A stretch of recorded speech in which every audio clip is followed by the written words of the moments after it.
السلام علیکم ویورز، میرا نام عطاء الرحمن اور آپ دیکھ رہے ہیں عطاء بخاری یوٹیوب چینل۔ قرآن کریم کی مسلسل ایکسپوزیشن کے سلسلہ میں آج ہم سورہ آل عمران کی آیت نمبر 200 اس کی ایکسپوزیشن کریں گے۔ یہ سورہ آل عمران کی آخری آیت ہے، اس کے بعد یہ سورہ آل عمران ختم ہو جائے گی۔ تو میں اس کے اوپر اللہ کا بڑا شکر گزار ہوں کہ آج تیسری سورت جو ہے ختم ہو رہی ہے، اور اللہ تعالیٰ اسی طرح صحت دے تو ہم اسی طرح قرآن کی ایکسپوزیشن کرتے چلے جائیں تاکہ لوگوں کو قرآن سمجھنے میں آسانی ہو۔ تو اس کا بہت احسان، اس کا شکر ہے اللہ کی ذات کا کہ اس نے اس قابل کیا کہ ہم اس کے قرآن کی ایکسپوزیشن کر رہے ہیں اور یہ آواز آپ تک پہنچ رہی ہے۔ تو آپ اس میں دلچسپی لیں۔ یہ دنیا میں اس سے ایڈوانس کتاب نہیں ہے، اور یہ کوئی مذہب کی کتاب بھی نہیں ہے۔ آپ نے اب تک کے اگر ویڈیو مسلسل سنے ہیں تو آپ کو یہ اندازہ ہو جائے گا کہ یہ کوئی ریچولز کی مذہب کی کتاب نہیں ہے، یہ تو پوری انسانیت کو فائدہ دینے والی ایک کتاب ہے۔ تو شروع کرتے ہیں۔ مومنین سے خطاب ہے، اور دیکھ لیں اس آیت اس سورہ کے آخر میں وہی صبر کی تعلیم دے رہا ہے۔ صبر تقوی پیچھے چلی آ رہی ہیں، کیونکہ انسانیت کو آگے بڑھانے کے لیے یہ دو چیزیں بڑی ضروری ہیں۔ تو کیا یہ رہا ہے کہ یا ایھا الذین آمنو، اے وہ لوگوں جو ایمان لائے ہو۔ اب کہہ رہا ہے کہ کرنا کیا ہے؟ کیا یہ رہا ہے کہ اس بیرو، تم صبر کرو۔ صبر کا کیا مطلب ہے؟ تم اپنے نظام پر ثابت قدم رہو۔ یہ جو اللہ کے قوانین کی روح سے جو نظام تم نے قائم کیا ہے، اس کے اوپر ثابت قدم رہو۔ رسول صلی اللہ علیہ وسلم کے صحابہ اس الدین، انسانیت کے فلاحی نظام کے اوپر ثابت قدم رہے، عزم و ہمت کے ساتھ، استقلال کے ساتھ ڈٹے رہے، جمے رہے۔ تو کہتا ہے کہ تم اپنے نظام پر ثابت قدم رہو، اسٹیڈ فاسٹ۔ اور دوسری بات کہہ رہا ہے وَصَابِرُوا، یہ بھی اسی سے ملتا جلتا لفظ ہے نا۔ تو کہہ رہا ہے کہ وَصَابِرُوا، اور برداشت کرو، یعنی ایمفیسائز کر رہا ہے۔ حالانکہ یہ چیزیں صبر میں بھی آتی ہیں، لیکن چونکہ یہ کتاب مثانیہ ہے، بار بار الفاظ کو لوٹا لوٹا کر مختلف انداز سے، مختلف اینگل سے بات کو سمجھاتا ہے۔ پہلے کہا کہ اس بیرو، تم صبر کرو، ثابت قدم رہو اپنے نظام کے اوپر، اور اب کہہ رہا ہے کہ وَصَابِرُوا، اور برداشت کرو۔ کیا مطلب؟ اسی کے اندر یہ چیز آ رہی ہے نا کہ مخالفین کے مقابلے میں استقامت سے جمے رہو، ڈٹے رہو، استقامت سے جم کر کھڑے ہونا کہ پاؤں میں لغزش نہ آنے پائے۔ وَصَابِرُوا، برداشت کرنا ہے یہ چیز۔ اور تیسری چیز کہہ رہا ہے کہ وَرَابِطُوا، اسی سے رابطہ ہے، مربوط، کہتے ہیں نا مربوط نظام جو آپس میں ایک دوسرے سے کنیکٹڈ ہوتا ہے، کڑی سے کڑی ملی ہوتی ہے، اس کو یہ بولتے ہیں۔ کہتا ہے وَرَابِطُوا، اور ایک دوسرے سے جڑ کر رہو۔ جیسے آپ کہتے ہیں کہ اسٹے کنیکٹڈ، یہ وہ والی بات ہے، ایگزیکٹلی وہی چیز ہے۔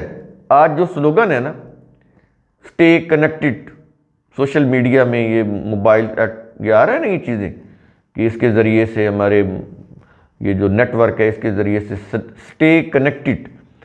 تو وَرَابِطُوا، اور ایک دوسرے سے جڑ کر رہو۔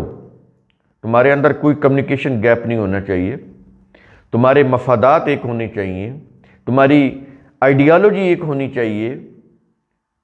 اس کی روح سے تم سیسا پلائی دیوار بنو گے، اس کی روح سے تم ترقی کرو گے، یہ چیز کہہ رہا ہے۔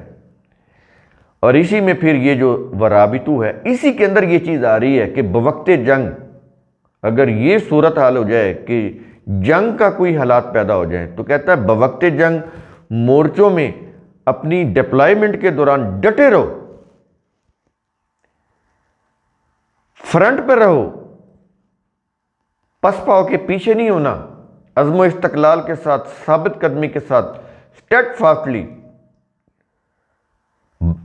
مصائب کو، مشکلات کو برداشت کرتے ہوئے، ثابت قدمی کے ساتھ، ہمت، عزم، استقلال کے ساتھ، اگر جنگ کی حالت بھی آ جائے تو پھر مورچوں میں اپنی تعیناتی ڈپلائمنٹ کے دوران ڈٹے رہو۔ یہ چیز کہنے کے بعد اب کیا کہہ رہا ہے؟ یعنی پہلے کیا کہا کہ اس بیرو، پھر کہا وصابرو، یہ دو ہو گئے، پھر تیسرے نمبر پہ کہا ورابطو، اور اب چوتھے نمبر پر کیا کہہ رہا ہے؟ کہہ رہا ہے کہ واتقوا اللہ،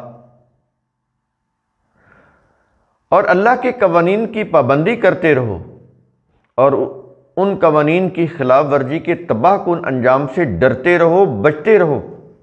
یہ ہے واتقوا اللہ، جو کہا جاتا ہے کہ پرہیزگار بنو، پرہیزگاری اختیار کرو۔ یہ پرہیزگاری کیا ہوتا ہے؟ یہ مذہبی ٹرمز ہیں، ریلیجس ٹرمز ہیں، بات سمجھ نہیں آتی۔ یہ ہوتا ہے اللہ کے قوانین کی پابندی کرتے رہو اور ان کی خلاف ورزی کے تباہ کن انجام سے ڈرتے رہو، بچتے رہو۔ کہتا ہے یہ کیوں کرنا ہے؟ یہ کس لیے کرنا ہے؟ کیوں ہم کہہ رہے ہیں کہ یہ کچھ کرو؟ میں دوبارہ رپیٹ کر دیتا ہوں، کیا کیا کرنا ہے؟ صبر کرنا ہے، برداشت کرنا ہے، جڑ کر رہنا ہے، اور تقوی اختیار کرنا ہے۔ میں نے بتایا تقوی کیا ہوتا ہے۔ یہ ساری چیزیں کہنے کے بعد اب کہہ رہے ہیں یہ چیزیں ہم کیوں کہہ رہے ہیں کہ یہ کچھ کرو؟ کیا یہ رہا ہے کہ لعلکم تفلحون، تاکہ ان ہدایات کے اوپر عمل کر کے تم کامیاب ہو جاؤ۔ یہ اس لیے ہم تمہیں کہہ رہے ہیں، تمہاری کامیابی کے لیے کہہ رہے ہیں، تمہاری فلاح کے لیے کہہ رہے ہیں۔ تو کوئی بھی قوم ہو، اگر وہ دنیا کے اندر کامیاب ہونا چاہتی ہے، یہی پروسیس ہے جو اس آیت کے اندر بتایا جا رہا ہے۔ یہ سورہ آل عمران کی آخری آیت جس میں یہ چیزیں بتائی جا رہی۔ اب یہ دیکھ لیں کہ کتنے اہم اصول ہیں، ضابطے ہیں، قوانین ہیں جو قوموں کے دیے جا رہے ہیں، پوری انسانیت کو دیے جا رہے ہیں۔ یہ صرف یہ نہیں ہے کہ یہ صرف ہمارے لیے ہیں، یہ عالمگیر کتاب ہے، تمام انسانوں کے لیے ہیں، وہ کسی بھی خطہ میں رہ رہے ہوں، کسی بھی زمانے کے رہنے والے ہوں، سب کے لیے ہے۔ تو اس دعا کے ساتھ کہ اسی طرح ہم اس قرآن کی ایکسپوزیشن کرتے رہیں حتیٰ کہ یہ مکمل ہو جائے، لوگوں تک اللہ کا پیغام پہنچ جائے اور لوگ اس کے ذریعے سے اللہ کے پیغام کو سمجھنے لگ جائیں، بجائے اس کو برکت کی، ثواب کی کتاب سمجھنے کے، وہ اس قابل ہو جائیں کہ اس کو سمجھ لیں کہ اس کے اندر میسج کیا دیا گیا ہے، پیغام کیا ہے۔ اگر یہ چیز سمجھ آ جائے تو انسانی قلب و نظر میں، انسانی یہ جو سوچ ہے، دماغ ہے، اس کا جو مائنڈ ہے، اس کے اندر ایک انقلاب پیدا ہو جائے۔ یہ انقلاب وہ نہیں ہے جو ہمارے یہاں خون ریز انقلاب ہوتا ہے۔ انقلاب کا مطلب ہوتا ہے دلوں میں تبدیلی پیدا ہو جانا۔ قرآن کریم یہ جو قلب بولتا ہے اس سے مراد یہ فزیکل، یہ جو ہمارا جو دل ہے جو دھڑک رہا ہے، جو خون سپلائی کرتا ہے، پمپ کرتا ہے، یہ کلینیکل ہارٹ، قرآن اس کو نہیں بولتا، یہ تو بلڈ پمپ کرنے کے لیے ہے۔ فلسفہ کی زبان میں قلب کہتے ہیں مائنڈ کو، جو فیصلے کراتا ہے۔ تو اس کے اندر تبدیلی آتی ہے اگر قرآن کا میسج سمجھ آ جائے، اگر دل کی گہرائیوں سے، انٹلیکٹ کو یوز کرتے ہوئے دل کی گہرائیوں سے اگر اس کو سمجھ لیا جائے تو پھر انسانی سوچ میں انقلاب برپا ہو جاتا ہے۔ پھر انسان سچ اور جھوٹ میں، صحیح اور غلط میں، حق اور باطل میں تمیز کرنے لگ جاتا ہے، اس کی سوچ بدل کر رہ جاتی ہے۔ مجھے کئی لوگوں کے فون آتے ہیں، وہ بتاتے ہیں کہ جب سے ہم نے ویڈیو سننے شروع کی ہیں ہمارے اندر ایک یوں کہہ لیں کہ بہت بڑی تبدیلی آ گئی ہے، ہم ہر چیز کو پازیٹیو لینے لگ گئے ہیں، منفی چیزیں ذہن سے نکل گئی ہیں، ذہن ہلکا پھلکا ہو گیا ہے، بوجھ اتر گیا ہے۔ یہ کئی لوگوں نے مجھے کہا۔ یہ قرآن کا اعجاز ہے، جب آپ اس کو سمجھیں گے اور کوشش کریں گے کہ اس کے اوپر عمل بھی کریں، تو پھر انسان کی یہی کیفیت ہوتی ہے کہ یہ جتنے بھی مذہب کے، سیاست کے لادے ہوئے جو بوجھ ہیں وہ ہٹا دیتا ہے، انسان مطمئن ہو جاتا ہے، اچھی چیزیں سوچنے لگ جاتا ہے۔ اس کے خیالات میں جیسے یہ چیزیں ہوتی ہیں نا، حسد ہے، بغض ہے، عداوت ہے، کینہ ہے، اناد ہے، دشمنی ہے، تخریبی سوچ ہے، یہ ختم ہو جاتی ہے۔ یہ کئی لوگوں نے مجھے کہا ہے۔ اس کی جگہ پر تعمیری سوچ آ جاتی ہے، برداشت آ جاتی ہے، ٹالرنس۔ یہ بہت بڑی چیز ہے، کیونکہ معاشرے میں ٹالرنس ختم ہو رہی ہے۔